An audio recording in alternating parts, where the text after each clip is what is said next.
Who inspired me to be a painter? Remember? Well, I remember. Who inspired me to be a painter? I've always liked, ever since I was a kid. I guess I was always inspired, just naturally, about creating and painting. Even forts that I made when I was a little kid, man, I had to have like a cave painting inside that I do when I was a kid, made out of mud and sticks and stuff. I just liked it.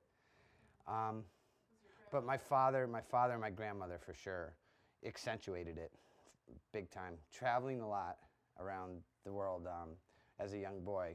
Your father didn't even want you to be a painter, did he? No, that was a big problem. I made my biggest promise to my father was never gamble and never be an artist, because he's an international art dealer and he's seen what being a painter does to people.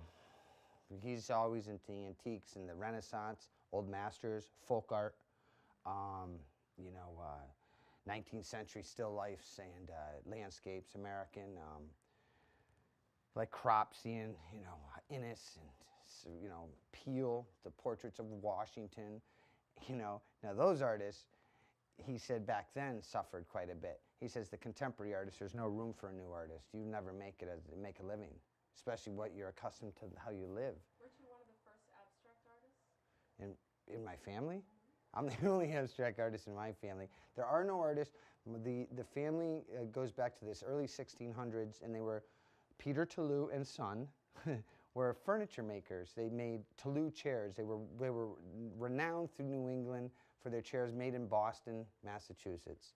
And we just actually found an original Peter Tillou chair, signed and everything, from 16 whatever, and in a private sale.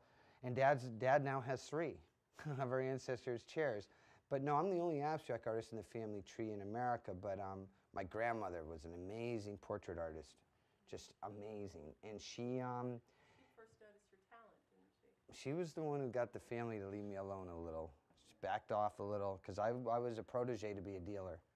And I started dealing in early arms and armor and early American paintings when I was 10 years old. I started setting up booths and doing shows when I was 12. Yeah, mostly flea markets and outdoor antique, like road shows, through Salisbury, through about 6 or 7 different states when I was a kid. And my father would have his big booth, at these finer shows, and I'd have my little spot in the corner where I'd be, showing my early glass. That was one of my big things, early blown glass. Chestnuts and American flasks,